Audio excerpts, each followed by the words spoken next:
didn't have the infrastructure to say, how can I expect when I was not at peace myself to say that I can do this service, that service? How can I expect my staff to do it? It's not possible. So I think that is where it was all where I had to start thinking again that even though we have changed the workflow, we need to get even better, because this is no way we are going to convert our pharmacy into a health hub, which we want it to become. So my idea is to try and make all of those pharmacy as a health hub, whereby the patients can come in and they've got the options to do different, whatever basically their health is requiring. Now, we know that NHS can only provide X amount of funding for whatever, but there are people out there who, if they want quick results, I think we as pharmacists have got opportunity there to tap into that market, but we can only tap into that market provided we got to keep these prescriptions, and that's where the whole change process had to come.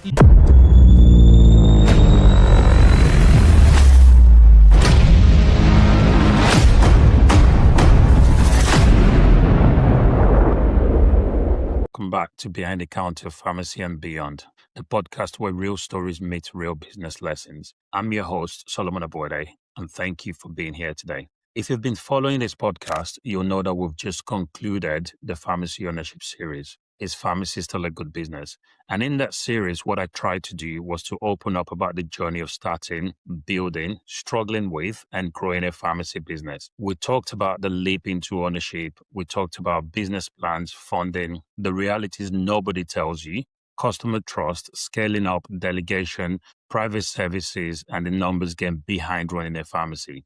And that is exactly why today's episode feels like the next step. What does pharmacy actually look like for contractors? What does they need to do to survive for the next 10 to 15 years? And that's what today's episode really is about. We're going to be talking about hub and spoke, automation, workflow, staffing, and operations.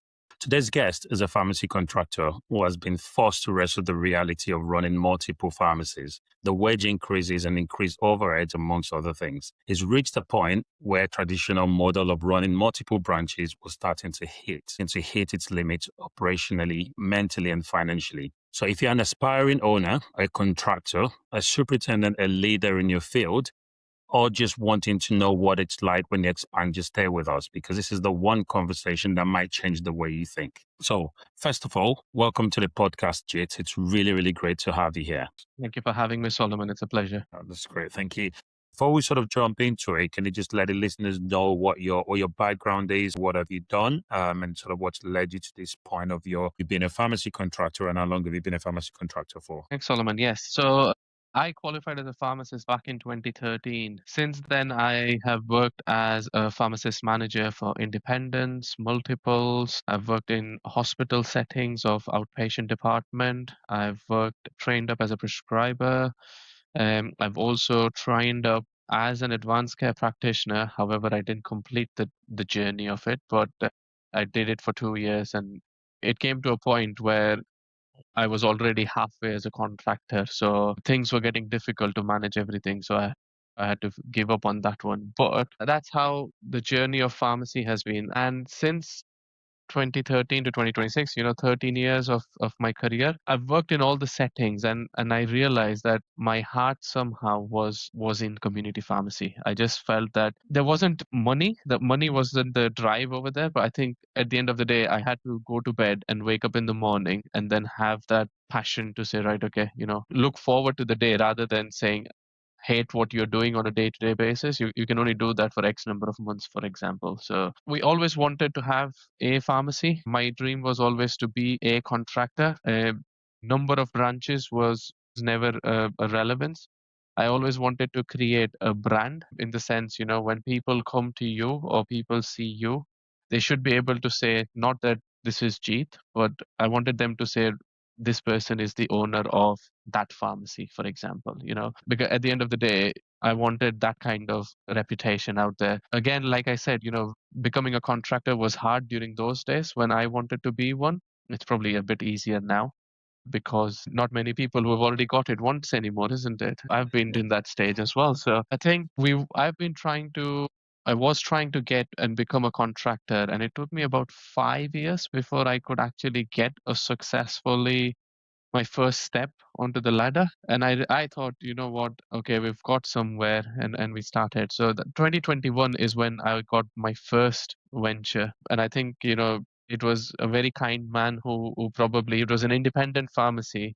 And I still remember once the exchange took place, and he gave the keys off to me, and my staff member still tells me that because I've still got them with me. And they asked me saying, I asked them, Why did he choose me? Why was because there were other people who were there?" And he said, well, what he said was he saw himself 25 years ago when he walked in. And I think some of those kind of things resemble, and I think you pass on kind of a thing.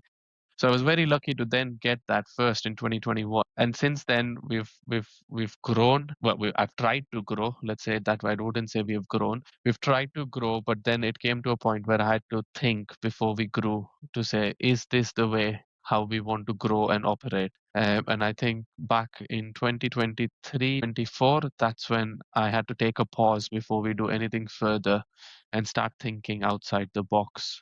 And that's when all different ideas started coming in to try and work things out.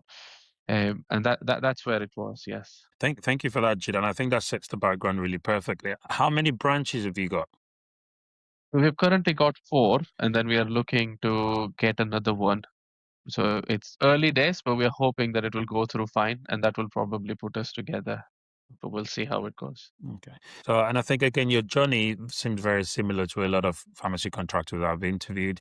But one thing that sort of stands out pretty quickly is you got your first one in, is it 2021? Is that correct? Yeah. Like, yes. And it's 2026 now. So in 5 years, you've basically gone hard and quick.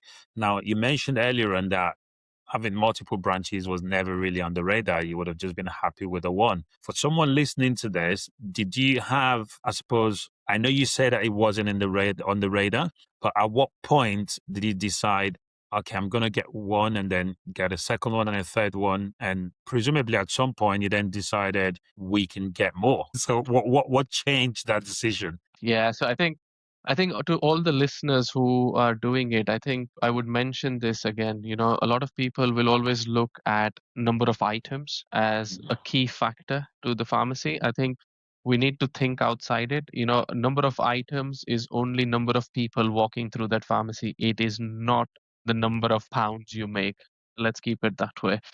And I think where I went wrong when I got my first one, it was doing about 8.5, 9,000 items. We grew it. We did well with it within first 18 months. It was a pharmacy which was not attached to the surgery. It was a village pharmacy with a very small village, and we serve different villages across, within the locality kind of a thing. And then something else came up, and then I was thinking, what, if we have done well with this one and we've got these couple other ones out there in the market which does pretty similar number of items and they are health center based, I thought it would have been the right decision to try and go and expand myself to get that. And we got it. That's not the problem. The problem happened after we got it, is the fact that I was thinking that if I can do this with this pharmacy with this number of items, again I keep closing this way, a lot of people will keep looking at number of items, but it isn't. Turnover is one thing and overheads is another. And I think if you cannot balance those two hands in hands,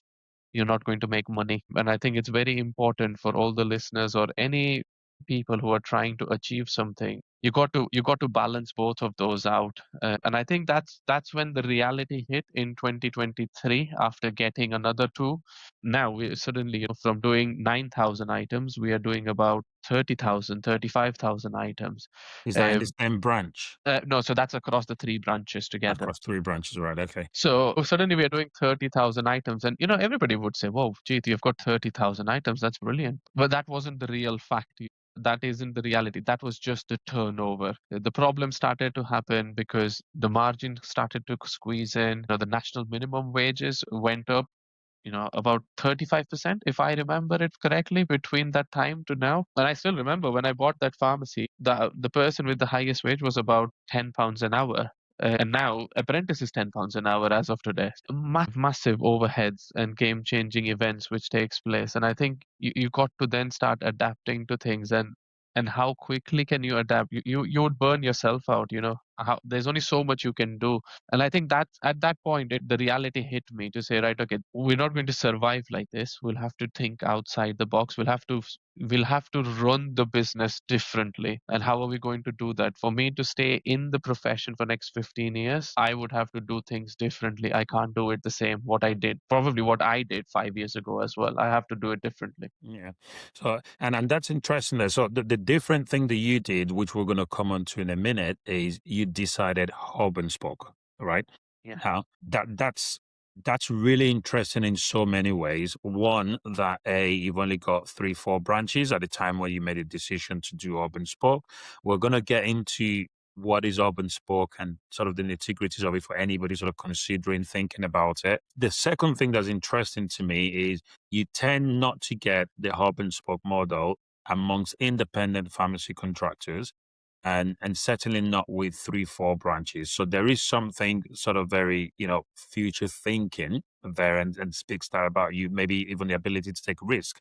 I will dive into that in a second, but you've mentioned a couple of times around effectively how number of items is a vanity metric, right? Which I understand where you're coming from, but in your experience, do you find that the banks, the lenders, right, are still very much glued onto number of items? And if that's the case, for someone listening to this and may want to start a pharmacy or maybe have their pharmacy that they're focusing on growing massively the number of items, what would your view on that be? Because I see every time you speak to a lender, how many items are you doing? Every time you want to buy or sell a pharmacy, how many items does a pharmacy do? Now, I interviewed one of the previous contractors I interviewed, made a really valid point around the NHS items. Yes, we all accept that the value is reducing, the dispensing fees are reducing, and has done significantly over the years.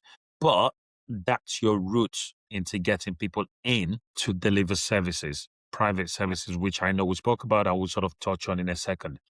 But if you don't have those physical items in that branch, then some people would argue you don't get people walking in. And there's also the issue around the funding in terms of the number of items. So has that impacted you at all, where you had 3 branches doing 9, 10,000 items each, but now you've got one branch doing 30,000 items? And how is that value reflecting on the other 3 branches that are not necessarily doing those items? It was a massive change, let's say it that way. It was about, I had to convince my staff to try and understand it, that they need to understand there is a vision behind it. It wasn't about cutting jobs out. It was about enabling them to do more than what they do. It was about taking the laborer's job away from them. Yeah.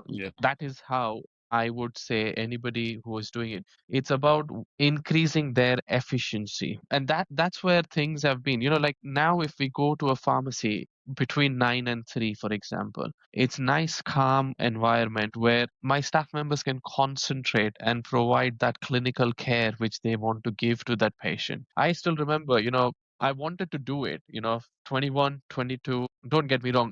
We've come long ways. I mean, I'll tell you one story. It took me a while. 2021, when we bought the pharmacy, we bought it from somebody who has run that pharmacy for 25 years. Old ways of working. I mean, I still see some new people working, new youngsters coming and working with me, and they would look at my business and they'll probably give me sometimes some ideas. If you have your listening ears out for them, they will look at some problems which you don't have to, because you'll just have a blank eye to it. And I still remember that particular way of working during olden days, even though it was 8,500 items. And my staff members were like, they were burnt. Honestly, for the first couple of weeks, I didn't even know what the color of the carpet was because the baskets were just all over. I genuinely did not know what the color of my carpets was in that pharmacy because the basket would just pile up, pile up, pile up, pile up. And I was like, this is no way of doing things, and every night you're working till 10 o'clock thinking, let me clear this floor and then tomorrow will be a better day. And there was never Yeah. a one. So I had to adapt. We had to change the workflow. We had to change the way dispensing takes place. So that was back in 2022 when we thought, right, okay, we need to change the workflow. And we did that. And we bought some peace and tranquility, but we're still doing 12,000 items within the branch.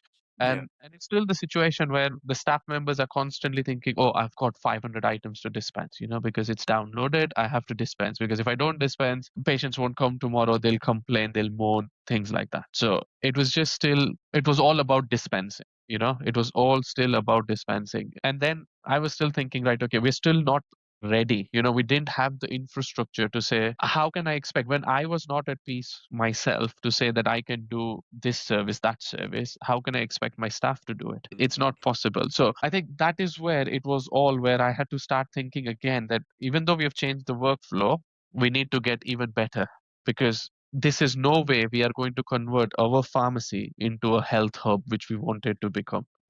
So my idea is to try and make all of those pharmacy as a health hub, whereby the patients can come in and they've got the options to do different, whatever basically their health is requiring.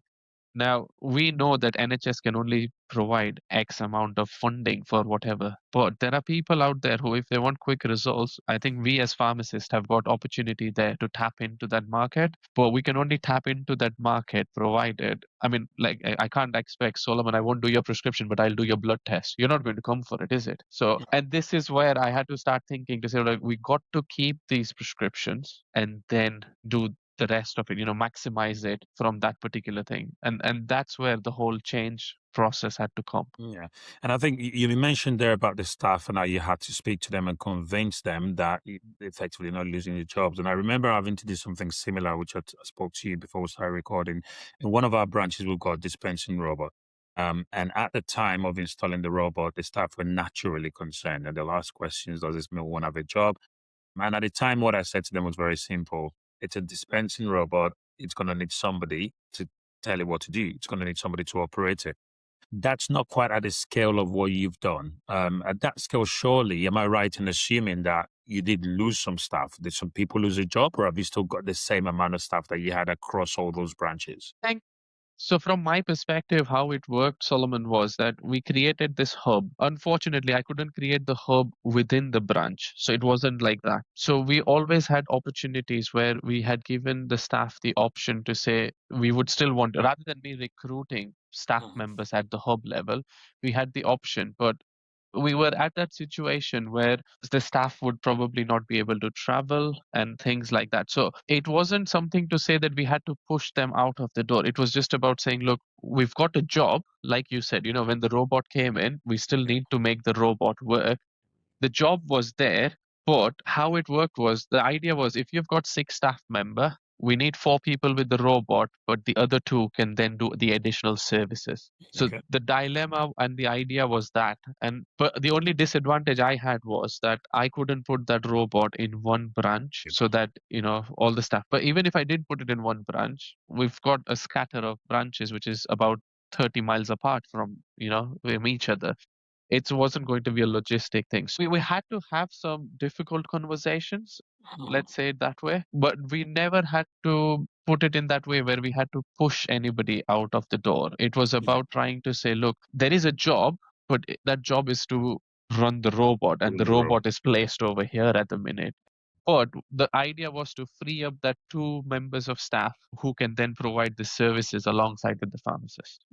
I think I understand that. And I think what I was trying to get at is, again, yes, there's always going to be those difficult people side of the business. But the reality is, if you're putting in a dispensing robot and you're deciding to run a massive open spot, one of the things that would have gone into your planning and your forecasting would be the convincing part of it really is you can streamline the workload and you can do more with less people. So I suppose initially, even if you had everybody stay, what probably would have happened over time was the busier you got and the more your items grew, you wouldn't have needed to recruit people at the same level as you might have needed to have done if you had them all across different branches. And I think that was what I was sort of trying to get at there. Let's Think get the into way I our would describe it is that, well, the way I would say that is the best way to describe it is that we were doing more with the same number of people. So the payroll cost, which we class it as an overhead, yeah. was still trying to stay where it was rather than hiking with the national minimum wages going up and things like that. Yeah, and also obviously, like I said earlier on, if you're also growing and you're increasing number of items, your payroll cost doesn't need to grow Yes. exponentially with that. It can stay the same or not grow as quickly as it would have grown if you had it. That's some of the benefits of it. I'm sure there's sort of downsides which we'll get into, but can you just for the listeners, just as briefly as you can, just what is hub and spoke? How does it work? What's the idea behind it? The legalities around it, and if there's somebody listening to this or watching this and is considering hub and spoke or want to know a bit more about it, how could you best simplify it? What's the idea? What is hub and spoke? So hub and spoke is basically, it's been there for quite a while, to be honest. I think all the multiples had the advantages of it.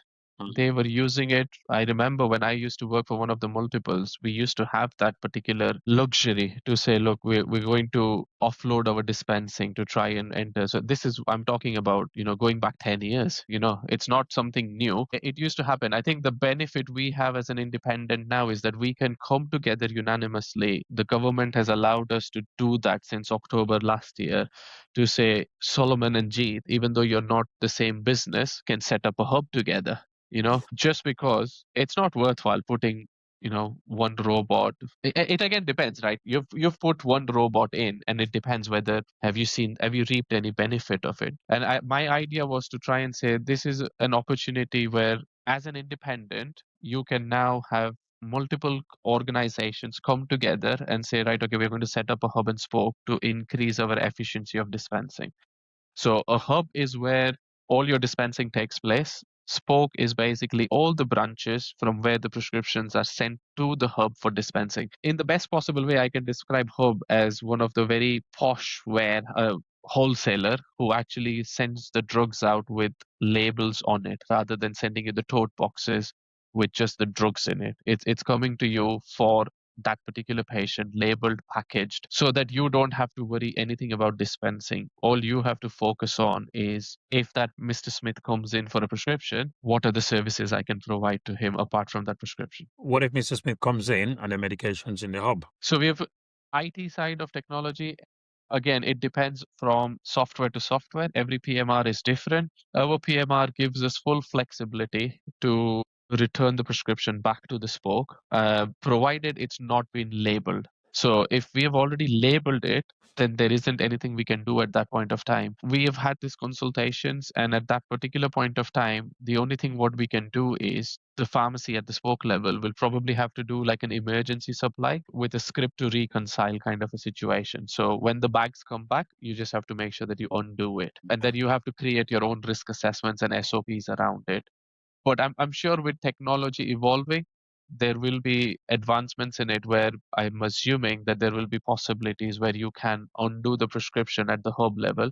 Because at the end of the day, it's just another pharmacy. If Mr. Smith came to my pharmacy and he was regularly Solomon's pharmacy patient, just because he's here does not mean that he has to get his prescription from Solomon. It's just about returning the script. But we're just returning from hub back to the spoke rather than from spoke to spine to spoke, if that makes sense from the NHS perspective. Yes, it does. And you said it there because I need to get my head around that. So when you say that you can return the prescription back to the spoke as long as the hub hasn't labeled it, is Correct. that your organizational restriction, your PMR restriction, or is that the law? Because I know that in a normal pharmacy, so if my patient was accidentally nominated to your pharmacy, they've sent a prescription, you've labeled it, it's on the shelf, is waiting for the patient to collect, but the patient doesn't want to pick it up from you for whatever reason. I know that you can unlabel that and return it to the spine and I can pull it back. But what you're describing here is as long as it's not been labeled by the hub,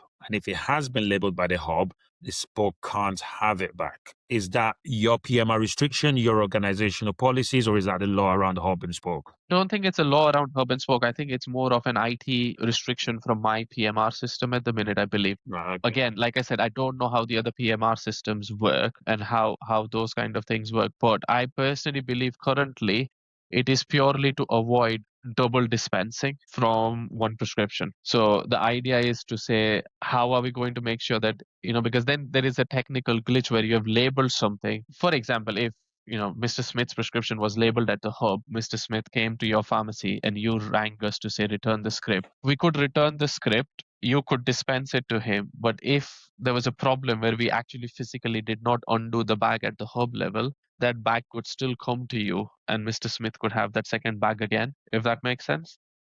Yeah. Okay. There is a risk assessment which needs to be taken of how you're going to put your SOPs in place when it comes to hub and spoke. Yeah. There is always going to be some sort of restriction. I mean, we've got a very clear pathway. On our spoke level PMR, it says if it says packaged at hub and if it's fully packaged, they know that this will either come back tomorrow or the pharmacist will do the best thing in patient's interest, do it as emergency supply. And then we've got our internal SOPs whereby when the packages comes back, they know that that packages needs to be taken off before it gets assigned to the drawers or the shelves or whatever we call it as. Yeah. So you said tomorrow there. So again, I presume your sort of SOPs and your turnaround time is whatever's dispensed at the hub today arrives at the spoke tomorrow. Is that correct? Correct, yes. How often do you, because I suppose tomorrow is not the end of the world. There are a couple of things that I think I see as loopholes in this. How often have you seen situations that we're describing here where Mr. Smith comes into the branch? Because I presume Mr. Smith doesn't necessarily know that his medication has not been dispensed at the spoke, or do you have to inform the customers? Like there is a law where you have to there has to be a notice where you have to say that, your prescriptions are getting assembled at the hub, for example. So there is a notice there, and I think it is all about change, culture change. It's about telling the patients to say, how are we going to communicate with them when they should be coming in for their medication? It's because they get a text message from the GP to say your prescription has been signed, which means they think the prescription's ready. So Yeah. we've had these challenges. Don't get me wrong. First 6 months we had this massive challenge where how do we enlighten the patients? How do we tell them you got to wait for the text message to come to you? Or but at the end of the day, we all know that we all try and live by patient-centered care. So we have to deal with that situation at that given point of time. And to be honest, we've not had many major issue, and it's very important for the spokes to try and understand as well. I keep telling this to my staff. I know that you're only two people in the branch, for example. That does not mean that you end up sending everything to the hub just because you want to be lazy. It's about how you use the technology to your advancement, because it takes 10 times longer to then ring the hub to get the prescription back, then dispense it in the branch. So it's about selecting which kind of prescriptions you're going to send to the hub. So there's no point sending a prescription for doxycycline or fusidic acid or prednisolones or an acute item to the hub, because that's probably patient is going to need that within next 12 hours or next 24 hours. So I think that decision, we leave it to the pharmacist so that they can make that clinical decisions at that point of clinical checks to say, "Look, I think this one needs to be done in the branch because it's a new medication." Even if it's amlodipine, it could be because he's been started new on it. You want the pharmacist in the spoke to speak to that patient at that point of time. We leave that clinical authority with the pharmacist who is clinically checking it to make that decision. Should this go to the hub? Should this be done at the branch level? So then I suppose the acute medications make sense, antibiotics and stuff, but it sounds to me like the process is the prescriptions are still dropping from the GP to the spoke site. Every single item will come to the spoke site. The pharmacist does a clinical check, and at the point of clinical check, does the pharmacist have to manually decide whether each item is going to the spoke hub or remaining in the spoke, or do they just exclude what they want to remain in the spoke? I don't know if that makes sense.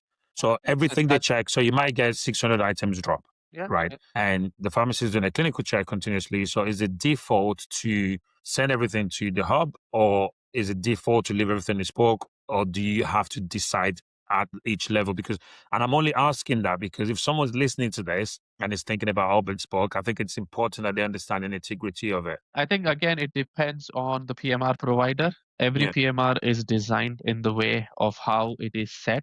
Some PMR works on item level, some PMRs work on prescription levels. The PMR which we use works on a prescription level. So we get the option, you either do Mr. Smith's medication or you don't do Mr. Smith's medication. There's no halfway around it, if that makes sense. So And that includes acute. So if Mr. Smith is on his regular heart attack medication, and then he also has received a prescription for prednisolone and amoxicillin, you either do all items in the hub or you do all items in the spoke. You can't do the antibiotics in the spoke and send the rest of the hub. No. So again, it's like I said, it's more about how the PMR is set at the minute. So the problem happens is if Mr. Smith has got amlodipine, atorvastatin, prednisolone, doxycycline, all four on one prescription, then you have to do that prescription at the spoke level. Let's say, for example, Mr. Smith has got two prescriptions, one with amoxicillin and one with prednisolone, one with amlodipine and atorvastatins. Then you can separate the two scripts, if that makes sense. It's not about the item level. But again, this is a restriction on every PMR is designed differently. And I think it depends on, I've seen different hub and spoke, how they work. You know, you can even dispense 200 paracetamol at hub and 24 paracetamols at branch because it's 224 what you need. So Right. Okay. it's about the way the whole IT system's laid out, how you're going to lay your internal SOPs, which PMR provider you use, what infrastructure they've got in place. There are certain PMR providers which doesn't even have hub and spoke facility at the minute. So I think it just depends. And I think if anybody listeners who wants to do a hub and spoke, I think the first thing they need to do is to speak to their PMR provider and find out and ask the same questions which you've just asked me, to say how is their software set up for it. Yeah, I'm just trying to really understand the customer journey. So, have you had? Because I know from experience when I mean the online pharmacies, and there's a particular really big one that we keep getting every now and again where customers come in, and even probably 3, 4 years ago, even a lot of doctors didn't like patients using the online pharmacies. And the reason for that is very simple because people still believe, or maybe the older generation, perhaps, I know things are changing, that they would rather come in and see somebody and speak to somebody. Now, I know the hub and spoke model is slightly different because they are coming to speak to somebody when they collect, and that's a big part of it. And I think that's a really good part of it. I have you had a lot of customers that's come in because there's a big thing here where Mr. Smith comes in for his prescription, it's at the hub and it's been labeled. Now, you talk about the emergency supply. That's great. And that's obviously your SOP. But the first thing that came to my mind at that point is, what if I don't have the item in stock? Yeah. Then I what mean, happens? Because now so the, do you get to release it to the from, so you don't have the item in stock. Mr. Smith says he needs his medication. It's a Pixaban, right? And he hasn't had a dose. His last dose was yesterday morning. He's not had it last night. He's not had it this morning, and it's 3 p.m. now. The hub is labeled it. The spoke doesn't have it in stock. What happens? I think at that point, if you think about, if you take hub out of the equation, Solomon, I would say what would be different at that point of time? Return the prescription to the spine and ask Mr. Right. Smith to try another pharmacy. That's But fine. you So you can can't do still that do that. because you've You can labeled. still do that. So from the spoke level, you can return the prescription to a different pharmacy at any stage of dispensing, even if it's at the hub. No, the hub has labeled it. I thought Even you if the said, hub has labeled it, you can still return it. okay, so I thought you said earlier on that as long as the hub has not Return labeled it it, back to the spoke. right? Okay, okay. So you can't return it back to the spoke, but you can return it back to the NHS spine for any other pharmacy to pull it down. It can only be done at the spoke level. Hub doesn't get involved in it. Okay, so just to clarify this, when the I'm the hub has donkey, labeled an you're the item, master. yeah. So when the hub has labeled an item, that item cannot be returned to the spoke. So a simple way of explaining it is a Pixaban, like you said, Solomon needs a Pixaban. It has been packaged at the hub level. Now I want to send it back to the spoke at this point of time because it's already labeled. This is again due to the data confidentiality information, right? So what the way our PMR systems are set up is that, because as contractor, you wouldn't want me to hold on to the information data of your patients, right? Mhm. We all know how harmful that can become up to an extent. So Yeah. the way the design has been done is that as soon as I label your apixaban, you disappear from my environment so that I can't cut, copy, paste any of your information, if that makes Okay. sense, right? Mhm. So it's to avoid unnecessary storage of data which can then be misused in future. So the question stands is, you got to understand the hub and spoke has got a relationship. So the reason is the spoke can still do whatever they want. If they have got the prescription, they can return it to the spine because it is still there. It's within the environment and they can return it. The only risk we have is that that communication between the hub and spoke then has to be a bit more manual rather than electronic, right? You need to tell me to make sure that I remove that package from the hub level so that it doesn't reach the spoke again, because Okay. there'll be confusion. And that is purely the only risk factor. Saying that, if I still tell my branches that your stock management should be no different. right? Yeah. It's just that instead of storing 200 boxes of amlodipine, you only need 20 boxes now because you only need those acute items to live with. So if you don't have the item in stock, you've got problems because your stock management's not very good. So Yeah. again, I would go down that route to I would question and challenge myself to say if they are not doing it right, I need to make sure that that gets done properly because I tell them every time that they should. And we honestly we have not had so much problems because I think it is just about how you communicate to the patient to say, look, we've ordered your medication and it will be here at 4 o'clock this evening or three Yeah. o'clock this afternoon, and the patients will be like, yeah, that's fine. Don't worry. I'll come back for it up to an extent. Sometimes you get the situation, oh, I can't come because I'm heading off somewhere. I need to take it with me. So it's a thing. And initially you'll have more people where you feel it's like that. But it's all about how you communicate your patients, how you enlighten them to say why we are doing what we are doing, kind of a thing. It's as Yeah. long as they understand it and they see it, then I personally have not seen a major shift with patients being reactive towards this change. I think Mm. they've probably been more acceptable. I think that makes sense. I think there are two things for me. It sounds to me like there's A, the communication with the patient, and B, your internal operations and your SOPs. And if your SOPs are watertight and everybody does, like you said, the only risk is what you described earlier in there around the hub. The spoke needs to tell the hub that don't send their item. And if the spoke has done an emergency supply, again, presumably the spoke needs to make a note of that somehow because when everything comes, we need to pick out Mr. Smith and redeem that emergency supply. So it sounds like there's sort of Certain internal SOPs need to SOPs be which you yeah. will have to put in place. And like I said, we've had inspections from the GPHC and we explained them the process. And they said, as long as you've got processes in place and we can see that those processes are in place for patient safety and Mhm. not for a monetary gain, they don't have a problem with it. They're happy with that. Talking about the monetary gain or the monetary part of this, so I can see this working quite seamlessly where it's JIT's pharmacy and he owns all 50 branches. And whether an item sits in Spoke and gets dispensed or goes to Hub, it's almost irrelevant because the money Yeah. goes into one pot. Um, Presumably as well, sorry, just before I ask my next question, items does the Hub have an ODS code? It depends how you set up your hub and where you set it up. So my hub doesn't have an ODS code. However, I have got friends who are trying to create a hub and spoke with the ODS code as well. So a simple example is you've got a robot in your branch. That branch can become a hub. Yes. So if the Hub is external, not Yes. in a pharmacy like yours is, then it wouldn't have an ODS code. It's just a place No, where it's a there's a private pharmacy. robot that's sort of dispensing Yeah. privately. Okay, fine. So And I it's think private. just for the listeners, ODS code is basically the unique NHS code that's sort of linked for payment purposes to each pharmacy provider, each pharmacy contractor. And the reason why that's key is because when you have a partnership with another independent pharmacy that's outside of your organization. So if and I think this is important because people might be listening to this and think, I can't afford to set up a hub, right? And I've got Jit on the podcast today, who I'm pretty sure will tell me at some point he would happily take on anybody that wants to be a spoke into his hub. But they're different limited companies and different legal entities. How does that revenue split work? So anything that gets dispensed at the spoke belongs to me as the spoke, that's mine.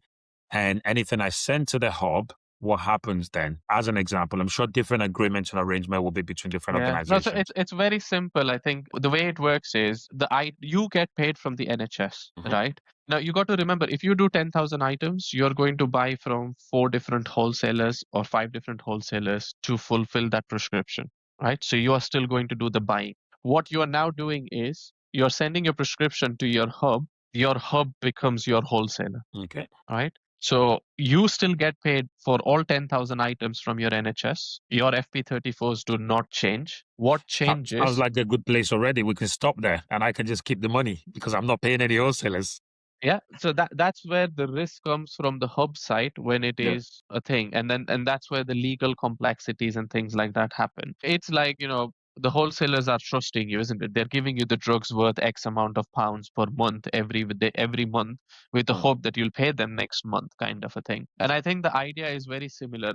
The way we describe ourselves, our hub, is that we are your wholesalers. And what we'll do is we don't give you just the drugs. We give you your drugs for that patient labeled, packaged, and sent back to it. So there is a value to it. There is something which you're getting more premium than what you would get from a normal wholesaler. Yeah. And I think that's where people have to start thinking where the difference is, you know. So we currently, I mean, you've mentioned this previously, but I've got my fourth pharmacy which has gone live in February, and that is a different legal entity, and I've got a partnership with somebody else in that one. But it is about trust, you know. It's about he realizes it of what difference he can see now of how he's running. Will you believe this, that we are running a 5,500 item pharmacy with two pharmacists Five and and a a half thousand, with two pharmacists and one 20-hour dispenser. 5,500 items or 5,500 items with two pharmacists. Why would you need two pharmacists to run 5,500 items? They do hub and spoke. They don't need to do dispensing. They need pharmacists to do services. Right. Okay. Okay. Understood. Right. Okay. So that's a spoke. So that's a spoke site. Yeah, that's a spoke side. Yes. Right. Okay. Okay. That's But interesting. yeah, so what I'm trying to say is it's a change of the scenario change. You know, at the end of the day, like I said, your overhead is overhead. Whether Mhm. you pay five dispensers, whether you pay two pharmacists, it's about what kind of jobs you're going to get done. There is no point having two pharmacists and dispensing 5,000 items. You've paid the money to a pharmacist to stick labels on. Yeah. Whereas now those patients are more happy because they walk in. Doesn't matter when one of the pharmacists is busy, the other pharmacist is always available. Okay. Yeah. Yeah. I know it probably might sound silly, but you are a contractor. You can add those numbers up and see for 5,500 items, what is your payroll cost and how Yeah. would your payroll cost look if you had two pharmacists and one 20-hour dispenser? Yeah. Won't be far off.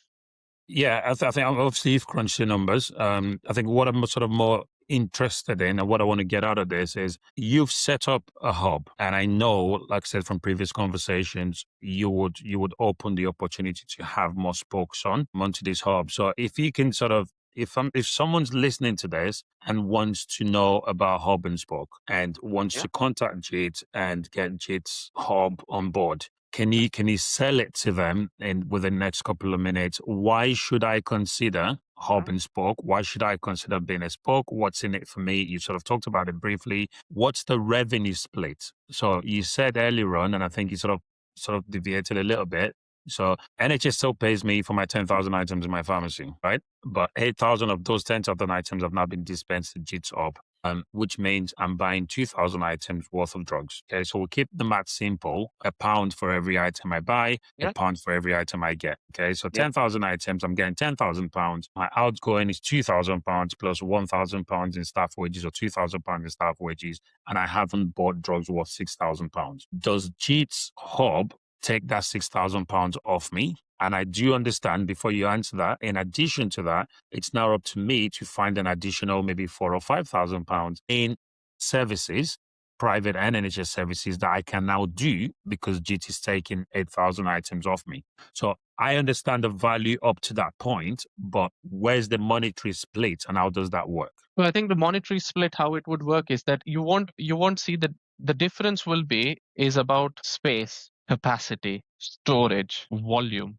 right? If you are doing 10,000 items, you can only buy stock worth of 10,000 items, and you can only stock up for about a month in your branch if you are lucky, right? A lot of pharmacies do one is to one buying. Look at the market at the minute. You know, the price you buy amlodipine today is not the same tomorrow up to an extent. And very rarely it goes down. It's more like going upwards trend. So I think what people need to start comparing is the fact that by sending it to the hub, there are values to when you're parting with those pennies of yours, right? So you don't have to break your head of where I'm going to source the drug from. You're not going to spend that time sourcing those 8,000 items because hub's looking after it, right? Mhm. For me, you're only going to come to me if I can provide you value for money. You're not going to come to me because I'm charging you, costing you more. So I have to be competitive in order to provide you that particular service. It's about efficiency. So the question stands is if you're going to part with 60 or 70 pence per item of your dispensing fee, what more can you do by giving away that pennies? How much overheads can you reduce? And this is purely from a fact because you cannot, I mean, you got to break your numbers down to say, if you can tell me that you can have a staff member who can dispense 700 items in a day for an 8-hour shift, and you can justify the wage which you pay them, I won't convince you for a hub and spoke. I But the don't question think, stand is that that doesn't happen in real world. yeah, and I don't think the issue here or I don't think, I personally don't think the conversations around the efficiency of the dispensing, or the number of items that can be dispensed in a day and the staff hours that's required for that, because that efficiency is pretty clear there. There is value in that part of it. A robot is going to dispense a lot more than a human being can in the same space of time. And Yeah. also, a robot over a long period of time will cost less than a human than manual labor would, because like you pointed out earlier on, every year national insurance is going up and pensions as a result of the increase in national living wage and Yeah. minimum wage.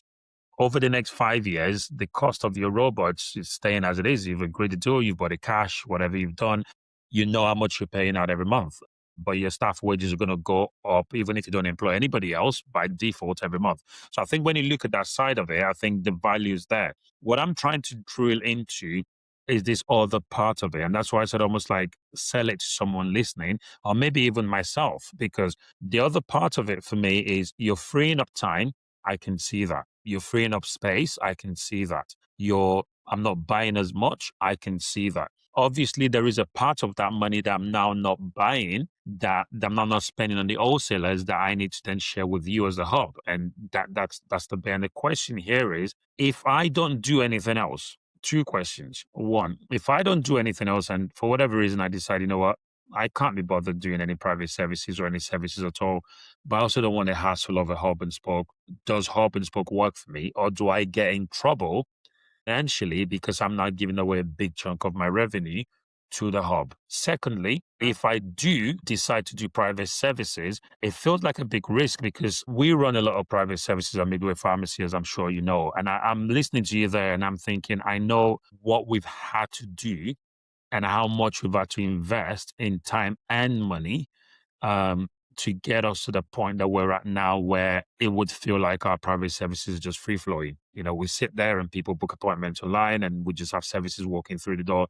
But it does take a lot to get to that point. And my thinking, not concern, is if I was to go down to be a spoke and I've never done private services before and the hub is selling to me, you can be freed up to do private services. What if I don't? What happens between when I give away my 60 to 70 pence of my dispensing fee to the point where I can make enough money and revenue from private services? That's my concern. Question to you for that one would be, Solomon, that if you're doing 8,000 items dispensing in branch, have people need to work out what is it costing them? And I think that's a very important question to answer for people as a contractor. My question to you would be just to say, work out your numbers, 8,000 items times that by P, 70P, whatever you want to say, for example, work that number out, and then we need to sit down and say, right, okay, if you're giving away 8,000 items to the hub to dispense it, if we can buy it cheaper than what you can buy, if my buying is good, and if I can buy an amlodipine 2 pence cheaper than you, and then still make a penny and let you make a penny, we are both winners. Yeah.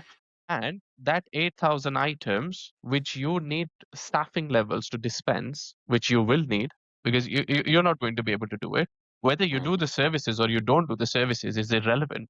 8,000 item needs to be dispensed, and pharmacist is not going to dispense it. So the question stands is that how much is your labor cost, HR cost, headache cost, your time to buy those 8,000 items, your sleepless night where you don't know how it is going to happen and how our end's going to meet. It's a holistic picture. I'm not saying hub and spoke is an answer to say you're going to start making money. But what it is going to do is it's going to start making you think. Is going to give you the time to think how I'm going to start making money. Yeah, and I do appreciate that, and I I would accept that statement as more the reality.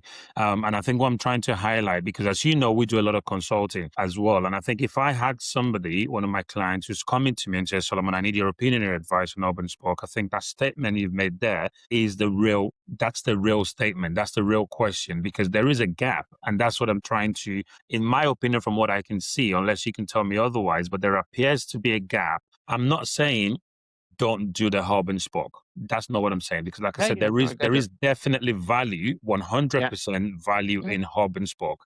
The question then becomes, what happens from the point you sign up for hub and spoke and 8 out of your 10,000 items disappears? Yes, you're going to get the immediate relief in that you're not buying those drugs, but also what comes alongside that, which is what's important highlighting, is your revenue also reduces, because yes, the NHS is paying you, but you then have to give away, like you said, 60, 70 pence for every item to the hub for the services being delivered. So yeah, what that then looks like is you could very well, and I haven't run the numbers or modeled it, I'm sure you would have, and maybe not because you're in the same organization. I think the one that's just added on with a partner might be the one that looks different, because you could end up with a position where I'm losing 8,000 items. I'm not buying 8,000 items from my wholesaler. I'm also not receiving the full 10,000 items payment, because although that comes to me, I have to give away 60 to 70 for every item to the hub. Then it then begs the question, I need to figure out, and that's not up to me, how I'm going to raise the money, because I don't think whatever's left after 60 to 70 pence per item's gone to the hub is enough to sustain a pharmacy that's dispensing 2,000 items in our example with one or two members of staff and the pharmacist sitting in there. I don't think there is enough in there, because the overheads, the rent and everything else still needs to come from that. So I think the important thing is there will be a gap. And I think perhaps this is my, sort of consultant add on. The advice to every pharmacy thinking about hub and spoke would be, A, you definitely need to fill your consultation room and fill your calendars. And that's what you're saying as well. That pharmacy, you're talking about 5,500 items with two pharmacists, they've got it right. You understand what I mean? Because that's where you want to be, where you've got your services going. But yeah. before you get to the point where you've got a revolving door of people coming in and out for services, it's going to take some time and a lot of money. And I think what people almost needs to look at is that gap between when you sign up for Hub and Spoke and when you can fill your calendars with services. What happens then? I don't know if that makes sense. That's sort of what I'm trying No, to it get it at for the what listeners. what you're saying is makes sense. But my idea is that when I was doing 10,000 items in the branch, I couldn't even think how I'm going to fill the consultation calendar Yeah, up. That was the problem. that's the problem. Yeah. So the idea is, like you said, you can put a robot in branch. You've put an investment, you've bought a robot, you've put it in the branch. Fab, no problem. You then have to still make it work, because you've invested. So there are so many pharmacies which might be just one or two. I think I can't say that hub and spoke is right for everyone, but Yeah. what I can tell you now is that if we don't start thinking outside the box, whether you don't have to use my hub, I'm Yeah. not saying don't use my hub, but what I'm saying is if you don't start thinking outside the box, and if you still think what we have already spoken in the beginning, where people think about items and the money from items, it's not going to be a profitable business. Now, Yeah. I did a hub and spoke for myself. I never thought that I'll do it for anybody else, right? I was a little bit ambitious, and I'm still telling you, I'm nowhere on that scale where I can go and say, look, let's get 100 pharmacies on. We're Yeah. not at that. We don't have that infrastructure in place. But what we are trying to say is that as a local community, if we all came together as a Mm. pharmacy professionals, you don't have to use my hub. But if you don't have a hub, go create one with your friend if you Yeah. trust him. Because what you need to do is to try and start thinking outside that box to say dispensing is not everything. Dispensing, yes, it's giving you 90% of your turnover, but it's probably taking away 95% of your overhead as well. Yes, 100%. So I think, and that's the biggest challenge. Yeah. So in terms of challenges, then the other things I can see, and just to sort of fire this across as well, just in case anybody's thinking about it to see how you've done it. There's some risks for you as the hub, and I think that risk, obviously, I'm sure you've thought about. The obvious one is you sign up with me for a hub. I'm sure there's the legalities around that. I will run it for 1 month, because I presume your payment comes after the NHS has paid me for that monthly cycle dispensing. Is that the way it works with you, or do you? how do you get paid? Bro, so we just work it out as, like I said, we are just a wholesaler for you. So Yeah. you buy your drugs, you send your prescriptions to us for the month of January. We send you a statement at the end of January. You pay me at end of February, like how you would pay any of your wholesalers. Any of That's the about it. service. Okay, that's fine. And obviously, the risk and the headaches around over tariffs is sort of your problem. You're the one buying items over tariff, or does that impact the spoke sites in any way? It will always be an impact, because the question is, if I buy it, so the way I look at it is, I sell you the drugs at the way I buy it. So if I buy it for a pound, I'll give it to you for a pound. But if the market is over tariff, it's up to you what you want to have that agreement with us to say, do we buy it on your behalf if it's an over tariff product? If we have it in stock, you're not going to have a problem, isn't it? Because we are going to still supply you. It's when the supply is exhausted, Yeah. what happens then? So when the prices go up, then what happens? So that's an agreement which we will have to, as a spoke and hub, we'll have to come to an agreement to say, right, you might say, right, I don't want anything which is over tariff. Surely Fine. that's that's an operational nightmare for you at a large capacity. If you've got 10 pharmacies out of 15 saying they don't want anything that's over tariff, well, your PMR system or your system's IT system may be built to just exclude that, because that's now adding another layer of complexity for the op. Yeah. Yeah, I mean, we all know, right? When we do our buying, we tend to not buy anything which is over tariff at the minute. We all know that. My pharmacy is no different from your normal pharmacy. We still use those same cascade systems. We do same things like that. The only thing different what we do is we tend to do a lot of buying, and that comes with confidence, isn't it? And now, if I'm dispensing for 50,000 items a month, it gives me the confidence to go and buy 10,000 atovastatins, which I wouldn't do if I was only doing 10,000 items, because I don't know how quickly I can use it, and cash flow becomes a problem. Yeah. The question happens now is, if you've got 10 pharmacies and you're dispensing 100,000 items, you're then going to have that confidence to buy in bulk, which is where you probably would come out of the wave of that price fluctuation, because Mhm. you've bought it at a price where you know that you might not make big money, but at least you're not going to lose money. And you're not taking that risk of looking through that 175 lines which comes on concession every month at the minute to say, you know, how am I going to buy it? And that's Yeah. how it is, so we try and work it out in such a way that we can possibly survive that wave for about 6 to 8 weeks if we can stock it up enough in time. Okay. So you talked about the statements then, and then you mentioned about the fact that if you're buying more expensive than tariff, then you bill. So let me just clarify this. Are there two different things? Because there will be the cost to provide the service that's been provided at the hub, which I think is what you were referring to when you said 60 to 70 pence out of your dispensing fee. On top of that, is there also the cost for the drugs that's been dispensed as part of that? Or is that cost of the drugs included in the 60 to 70 pence? No, no, no. So two separate. You've got a statement, and you've got to, just like your FP34, you get your cost of drugs and you get your Uh-huh. dispensing fee, and that's it. So Right. what Okay. you get is the cost of the drug. But obviously, we don't charge you tariff price. I'm not going to tell you, because you get paid by the NHS a pound, I'll take that pound off you. No, we will charge you the best how we can do. So if I can get a decent buying in place, Mhm. that's a winning for you. So that's the advantage now, that you don't have to worry about doing I mean, I don't know whether you do your monthly tenders or who does your buying and how it happens, because that all comes to the hub, Yeah. and we've got our internal procurement team who will do it for. So it's about consolidating us as professionals to say, let's try and get dispensing done as easy. So my hub is called Medibot, and the Mhm. logo for it is dispensing simplified.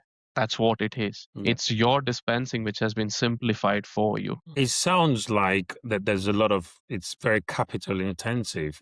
So you've got the initial investment for the robot, in your case, to set up a separate site. And what you're describing there as well, there's a lot of cash locked up in stock. How capital intensive really is it? And how easy is it to set up a hub? Uh, I, the thing is, it's not intensive, but you got to work your numbers out, right? And I say this again and again. You can't say, because I put an X amount of value of a robot in branch. Forget about hub. Even if you invest a robot in the branch, and if you automate it or anything, you change your PMR, you change your system. You can't expect, because you are changing it, it's going to start making money. There is going to be another change behind it. It's about, you got to have your numbers right. That if you are going to invest something, what is the output going to be? And I think that is very important for people to understand. And I keep saying this, a lot of people come to my hub and say, "Oh, you've done this, you've done that." It was an unknown. My wife always used to question me, saying, "Are you sure we are going to get it across to the finishing line where we are supposed to be?" And I said, "Look, I can't see anything else happening. This is the only way I think we can make it work. Otherwise, it's not going to happen, because we can't continue the way we are doing it." I think what I would say, before anybody does it, they need to find out what is their current overheads. If they are going to invest in a hub, what is it going to cost them? Or where is that saving coming from? So either it has to come as in some form of saving, or it has to come in some form of profits. You can't expect, just because we have done this.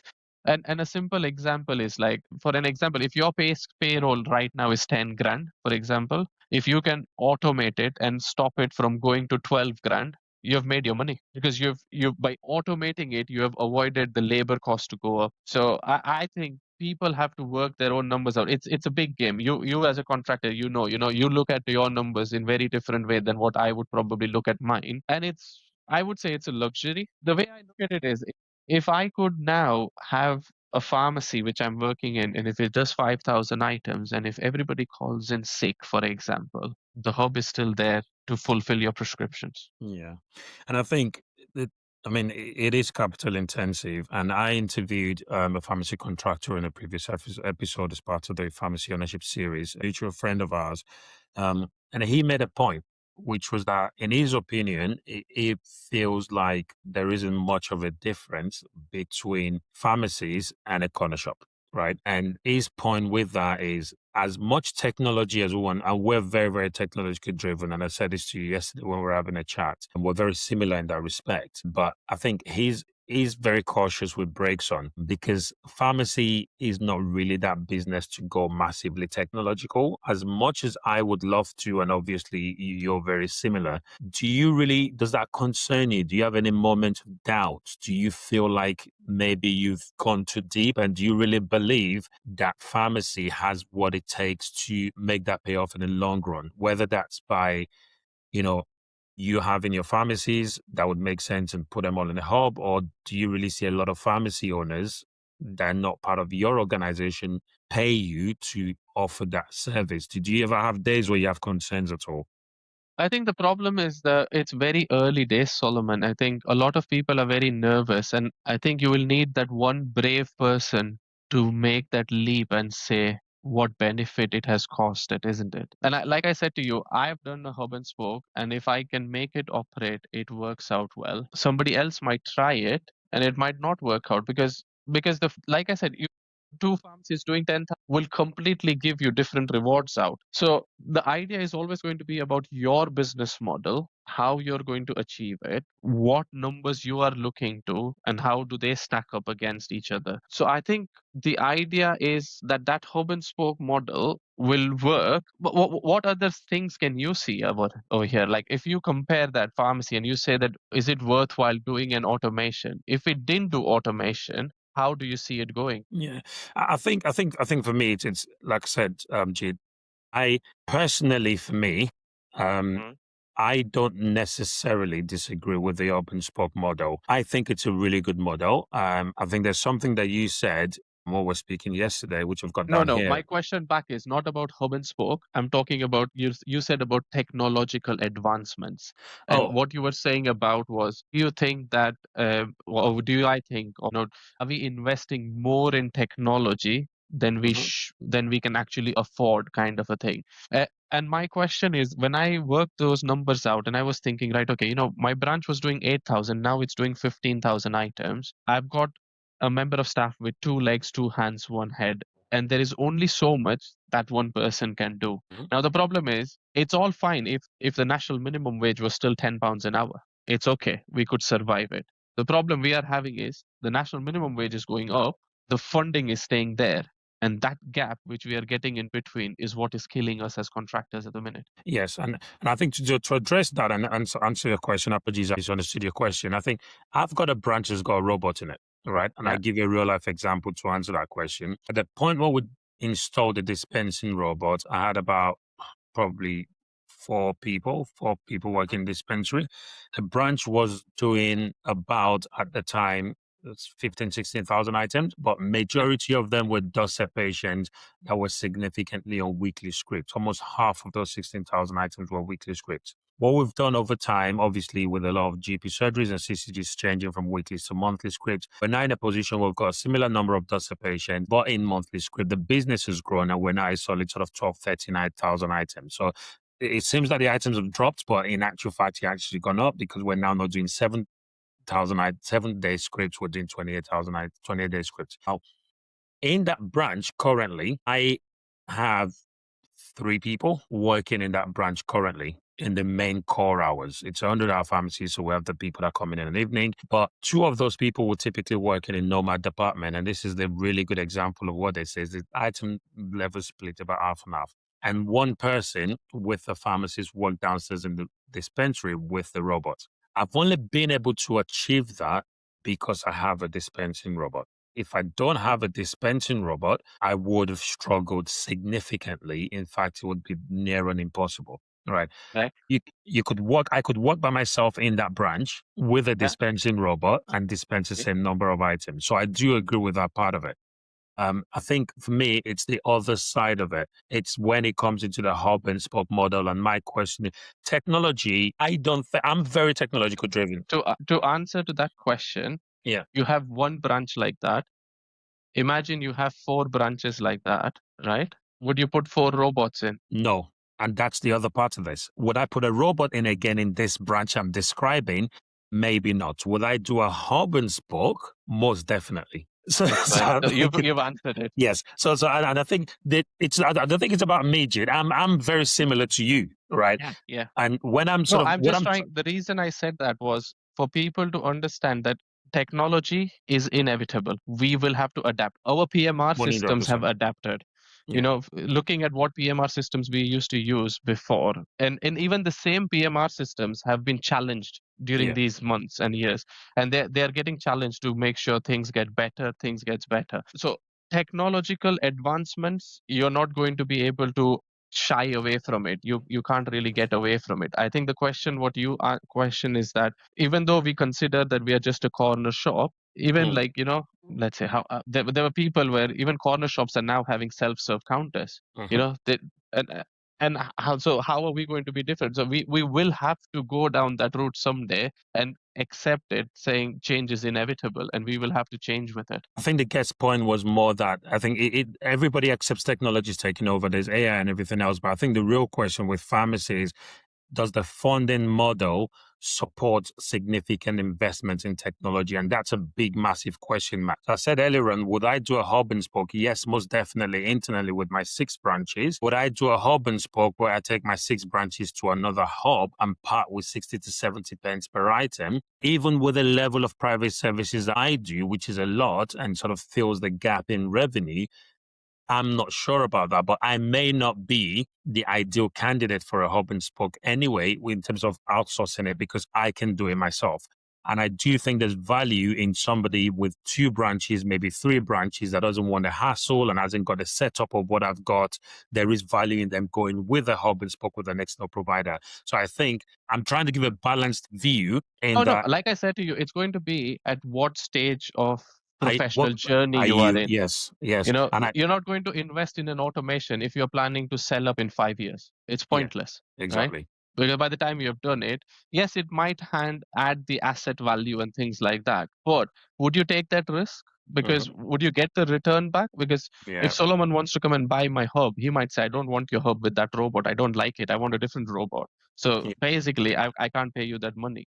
So I think it is all going to be in a situation of what stage of your journey we are at and Yeah. how we take it from there and what do we see what we want to achieve over next 5 or 6 years, for example. That's how I take it. I chunk it up to say this is the future for next five. We'll renegotiate the terms again in five Yeah. years. Yeah. And I think there was something you said to me yesterday, which I think is really worth the listeners hearing. You said outsourcing doesn't create money, it creates capacity. And I do agree with that 100%. And I think for anybody that's considering to be a spoke to a hub, it's what they do with that capacity that really matters, because you will have capacity. You will now have a pharmacy that's not as busy, and it's now up to that individual branch to sort of now think outside the box. And I do take your point, just to reiterate earlier, in that what a hub is effectively doing is giving you time to work on your business rather than in your business. That's giving you that time and that space to think about what's next. And I do agree with you 100% on that. Just to sort of wrap up, Jade, is there sort of just bigger reflections? What's the next move for you? And I mean, I'm happy to share details, or you can pitch sort of your urban spoke idea to any listeners that want to sort of, do they have to be close to you, or can they be anywhere in the country? How does that work? And it's an opportunity for you to sort of just, what's next for you, Jeet, as a contractor? What's next for your urban spoke journey? And if anybody wants to reach out and talk about sort of getting on board with your hub, how can they do that? So my journey from here on moves in a factor that we've got 4 pharmacies. We're going to add a few more. So we're going to end up with the hub and spoke facility for whosoever is interested. I think it's going to be a very interesting curve. And I see pharmacy being very exciting for next 24 months of where this profession is going to go. And I think we are open for business. We are open for business. However, I'll be honest with you, I haven't really thought about it because I haven't commercialized it, and we haven't ever thought about we're going to go big with it. You Mm. know, we are an independent contractor, we are an independent hub, and the idea is to try and say it's going to be more of what relationship you and me can have if we are doing the hub and spoke agreement, and how it is going to go. So honestly speaking, I've worked a few bits out to try and see how we can make it happen. But obviously every hub and spoke agreement is going to be very precise. It's not going to be one model, one size fits all. You know, Yeah. we'll have to, because the logistics costs are going to be different. You know, for a pharmacy sat in you know, up down in Scotland wanting it to happen, or somewhere down in Cornwall wanting to get their medications done. The logistics has to change. The business model will be different. You know, whereas a pharmacy which is in Leeds, for example, can have twice a day delivery, not a problem because we are local. But how are we going to go down Cornwall twice a day? That's not going to be possible. So Yeah. that's where I think the hub and spoke, we are open. Everybody's got contact. You can log on to medibot.uk. There's a telephone number there. You can get in touch with us, and if you want to have a chat, we can open the doors for a conversation. We don't sign up people just to say you have to sign up, things like that. But it is going to be something where if people want to explore that option, we are willing to talk to them. Thank you for that, Jid. And just finally, if there is one thing that you want the listeners to take away from today's episode, what would that be? Depends what kind of listeners you're talking about. So if you're talking about people who want to, it depends upon people. So pharmacy, if people are thinking about getting and becoming a contractor, I would say make sure you do it with somebody who has got the experience of doing it, or Mhm. at least make sure that you have learned how to read those numbers. Like we have always gone through the podcast, all your podcast mentions that a lot of people don't read the right numbers. They read the wrong numbers and they make the hasty decision. Yeah. I would definitely say make sure that you've got somebody with experience who people understand whether the numbers which you're looking at is correct or not. And if you are a contractor, make sure that you will have to work hard. It's not going to be just an easy job just because you've opened a pharmacy and you're going to be a millionaire next day. It's not happening that way anymore. You'll have to work hard. And more importantly, what I think now for contractors is we will have to think different. We will have to definitely start thinking pharmacy not just as a dispensing machine of medicine. It is more about dispensing healthcare. It is about doing the private services, making sure that you are engaged, upskill yourself, invest in your knowledge, your skill sets, invest in your staff members, upskill them, because it's not about it's yes, some of them people will say pharmacy is a corner shop. I think if you want to look at pharmacy, you need to look at it in a different angle. It's not a corner shop anymore. Okay. Thank you very much for that, Jid. I think it's been really, really great to just sort of catch up with you. And I'm sure there's been a lot of nuggets, if you like, that people will take from this. And I think what I love about the conversation is it's one of those ones that whether we agree on the points around hub and spoke or whether people listen and agree around hub and spoke, there would always be two sides to the argument. I think one thing's for certain that everybody can sort of take something from this, because the one thing that doesn't change is that we need to do things differently. And I think everybody will agree on that with pharmacy. We can't sort of stay where we are. And this conversation today really hasn't been about the hub and spoke. It's been about the operational changes. It's been about the workflow that we've got currently no longer being enough. It's been about the cost, the rising cost of wages and all of those things. And I think, however, like you said, however you want to look at it, whatever you want to do with the information, whether you want to go down the hub and spoke route or you don't want to go down the hub and spoke route, the one thing we know is that pharmacy may have a margin problem, but also pharmacy does have a time problem. And it's what we need to free up time in order to do what we're going to do. So I really thank you. And I hope the listeners have found this very, very useful. Just a few takeaways for the listeners that I've sort of made a note of as we're sort of going through it. And some of the things that you said, which I find was very key, is that you mentioned that NHS items effectively have become a vanity metric. And I think that's really, really important because we need to stop looking at it. And I've said in previous episodes, and I've also said as well, that I think the way we get paid as pharmacy contractors needs to change. The value cannot be on NHS items. And I think that's really good. Also, there's some lessons in how long it's taking you to get your first one. You've wanted to do it, you've been looking, you're in the market for 5 years. And for anybody listening, I think there's a key thing in there that it can take time. So if you want to buy a pharmacy, you want to be a pharmacy contractor, you don't find one within a year or 2 years, do not give up. As Jit has shown as well, once you get that first one after 5 years, and then sort of within 4 or 5 years, you're sort of up to four and the fifth one in the pipeline. And I think things can move very, very quickly. And you're obviously some really, really big things within the industry. You also mentioned about balancing turnover with overheads in order to be successful. I like that. It's not just about the turnover. It's basically what's left at the end of it after the overhead. And I do certainly think where a lot of us go wrong is pharmacy is a very high turnover business. Turnover is always going to be great for a lot of pharmacies, but it's that operational cost. And again, a big, massive tick in the box for hub and spoke. If you can farm away some of that and you can reduce some of your revenue, some of your operational costs, then you are in business. And you also talk about obviously adapting for the future. You've talked about that a lot. You started with that. And I do agree. Like I said, we're very much aligned in terms of what technology can do for pharmacy. I think it's the only way forward. Whether or not the NHS contract is going to fund it is a different question. And I certainly think the next question then comes, where do we get in? Like I said earlier on, one of the favorite quotes from this is outsourcing isn't going to create money, but it's going to create capacity. And I think what we do with that capacity is what really, really matters. And I think that's where the challenge really is. So thank you so much for your time once again, Jed. It's been really great to have you. For anybody listening to this, if you do find value in it yourself, or you know anybody that you think can actually benefit from this, please feel free to share the podcast with them and just tell them about the podcast so we can keep growing the community. Also, I'd like to encourage listeners to sort of reach out to us and drop us messages of any sort of conversations they would like to hear or any guests would like to bring us to bring on to the podcast. It'll be really great to tailor what we talk about on the podcast to what you want to listen to. It's been great to have everybody on here today. Thank you once again, Jit. And remember, everybody, the best prescription for success is resilience. Well, thank you for listening.